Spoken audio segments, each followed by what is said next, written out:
Shalom, selamat datang di Renungan Harian Suara Kebenaran. Memaksa diri.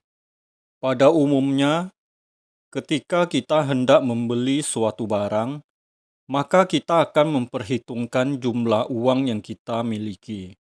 Atau kadang, sekalipun uang cukup untuk bisa membeli yang terbaik, termahal, tapi kita tidak membelinya karena mau irit atau hemat. Sadarkah kita bahwa dalam memperlakukan Allah, kita menghadapi opsi atau pilihan seperti itu? Seberapa banyak kita bisa mengalami Tuhan, tergantung kita. Tuhan memberikan opsi. Tuhan tidak memberikan porsi yang terbatas, tapi Tuhan menyediakan porsi yang tidak terbatas. Sebanyak-banyaknya yang bisa kita raih. Tentu, Allah yang tidak terbatas tidak bisa kita raih seluruhnya, tapi sesuai dengan kadar yang dimiliki masing-masing individu. Pertanyaannya, apa yang kita lakukan kalau Tuhan memberikan opsi atau pilihan? Pernahkah kita membayangkan kalau Tuhan menawarkan opsi untuk kita menjadi perwira tinggi atau tentara biasa? Apa yang akan kita pilih? Menjadi perwira tinggi yang tentu dengan segala harga dan pengorbanan yang harus diberikan, atau cukup sekedar menjadi tentara?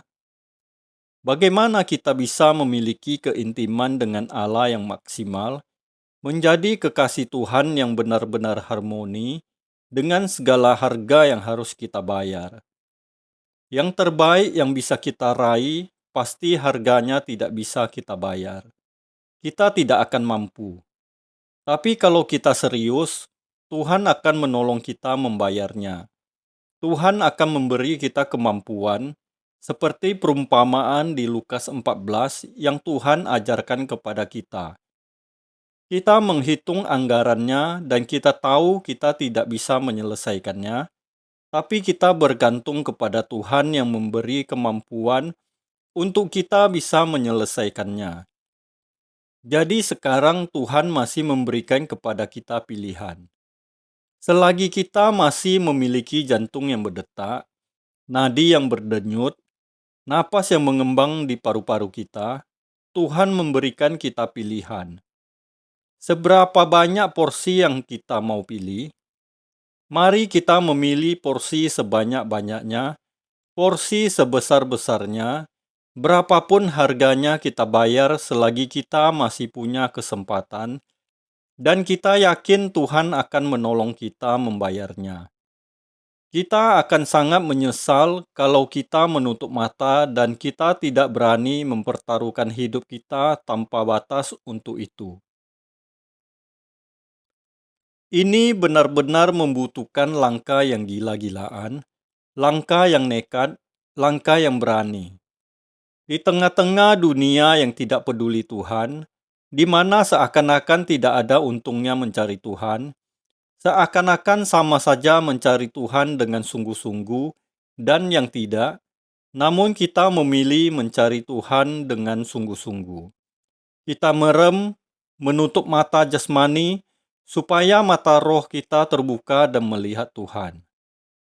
Sebagaimana firman Tuhan katakan dalam 2 Korintus 5 ayat yang ke-7, hidup kita bukan hidup karena melihat, tapi karena percaya.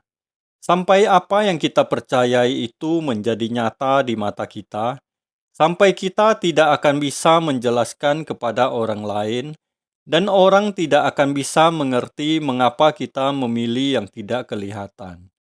Ironis, tidak semua orang Kristen memilih Tuhan. Banyak orang Kristen memilih dunia, mata mereka tidak mampu melihat Allah yang tidak kelihatan. Banyak aktivis gereja yang tidak memilih Tuhan. Mereka boleh dan bisa datang ke gereja, aktif dalam kegiatan gereja, namun mata mereka tidak mampu menembus yang tidak kelihatan. Invisible region. Kawasan yang tidak kelihatan, bahkan pendeta. Kalau seorang percaya benar-benar mengenal Allah, menemukan Allah, dan melihat apa yang tidak terlihat oleh mata, Dia pasti tidak akan mempertahankan apapun yang dia miliki. Dia akan menyerahkan semua untuk Tuhan. Dan yang terutama adalah semua keinginan, nafsu, hasrat, dan cita-cita disalibkan. Kita berhenti dari segala keinginan apapun.